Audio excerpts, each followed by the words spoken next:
હેલિકોપ્ટરમાં મુસાફરી કરતી વખતે હવામાં જ ખરાબ થયું મોદીનું હેલિકોપ્ટર। મોદી આકાશમાં બરોબર ફસાયા।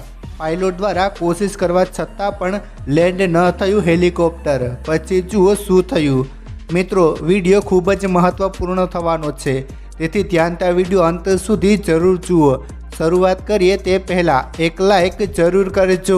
મિત્રો, વડાપ્રધાન નરેન્દ્ર મોદી એક રેલીનું આયોજન કરવા માટે હેલિકોપ્ટર દ્વારા ઝારખંડ રવાના થયા હતા।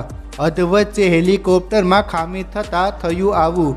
જી હા મિત્રો, વડાપ્રધાન નરેન્દ્ર મોદીએ ટેકનિકલ ખામી દૂર થાય તેની રાહ જોઈ, જેના કારણે આ વિસ્તારને એર સ્પેસને નો ફ્લાય ઓફ ઝોન જાહેર કરવામાં આવ્યો હતો। આ દરમિયાન કોંગ્રેસ નેતા રાહુલ ગાંધી પણ ઝારખંડના ગોડ્ડામાં આવી પરિસ્થિતિમાં ફસાઈ ગયા હતા। ચૂંટણી રેલીને સંબોધિત કર્યા બાદ રાહુલ ગાંધી હેલિકોપ્ટર દ્વારા પરત ફરવાના હતા, પરંતુ તેઓ લગભગ 2 કલાક સુધી ટેકઓફ કરી શક્યા ન હતા। કોંગ્રેસે આક્ષેપ કર્યો હતો કે વિલંબ રાજકીય પ્રેરિત છે।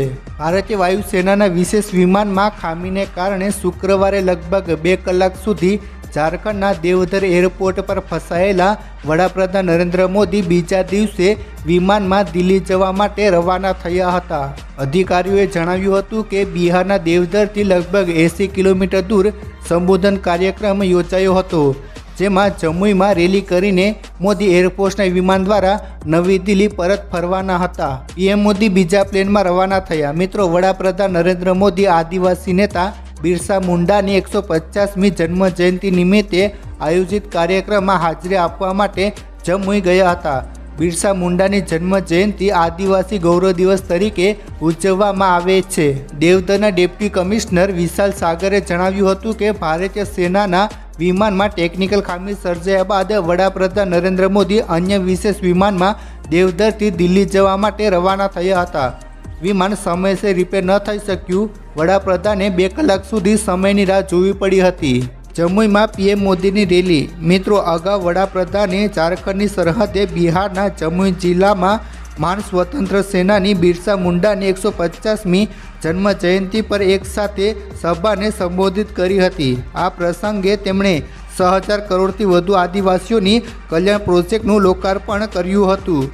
મોદીએ કહ્યું હતું કે ભારતીય જનતા પાર્ટીની આગેવાની હેઠળની રાષ્ટ્રીય લોકતાંત્રિક ગઠબંધન સરકારે આદિવાસી સમુદાયના લોકોને તેમના અધિકારો આપવાનો પ્રયાસ કર્યો છે, જેનાથી તેઓ અગાઉની સરકાર દરમિયાન વંચિત ન રહી શકે।